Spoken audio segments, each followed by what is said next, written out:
क्या आप जानते हैं कि दुनिया की सबसे रहस्यमयी नदी, जो हजारों साल पहले रेगिस्तान में कहीं खो गई थी, आज भी आपके शब्दों में जिंदा है?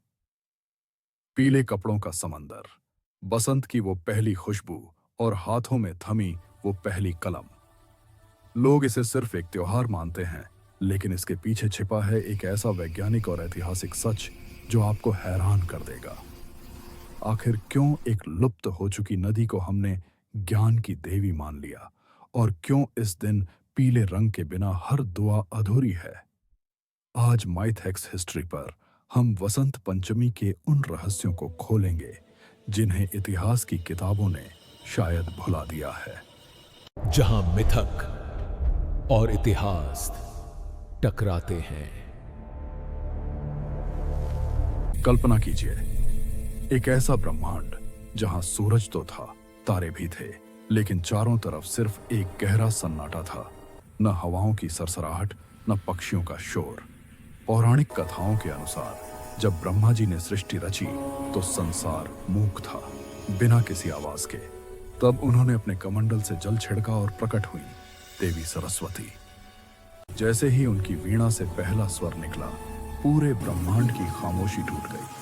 पहली बार शब्द का जन्म हुआ। लेकिन क्या यह सिर्फ एक कहानी है, या इसके पीछे कोई गहरा संकेत छिपा है? अब बात करते हैं इतिहास की। ऋग्वेद में सरस्वती को नदियों की माता कहा गया है।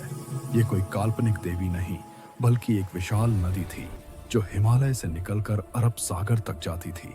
मगर फिर कुछ ऐसा हुआ कि ये नदी रातों रात गायब हो गई। टेक्टोनिक प्लेट्स हिली और पानी का रास्ता बदल गया। लेकिन सभ्यताएं मरी नहीं। वो नदी जो खेतों को सींचती थी, वो विचारों में बदल गई। पानी का प्रवाह विद्या का प्रवाह बन गया। यही वजह है कि आज भी हम सरस्वती को बहते हुए जल और संगीत के रूप में पूजते हैं। यह इतिहास के एक महान नुकसान को एक महान विरासत में बदलने की कहानी है। लेकिन एक सवाल जो सबको खटकता है, पीला ही क्यों? कोई और रंग क्यों नहीं? इसके पीछे सिर्फ सरसों के खेत नहीं है। इसके पीछे है कलर साइकोलॉजी। पीला रंग हमारे दिमाग के उस हिस्से को सक्रिय करता है जो लॉजिक और क्रिएटिविटी को कंट्रोल करता है।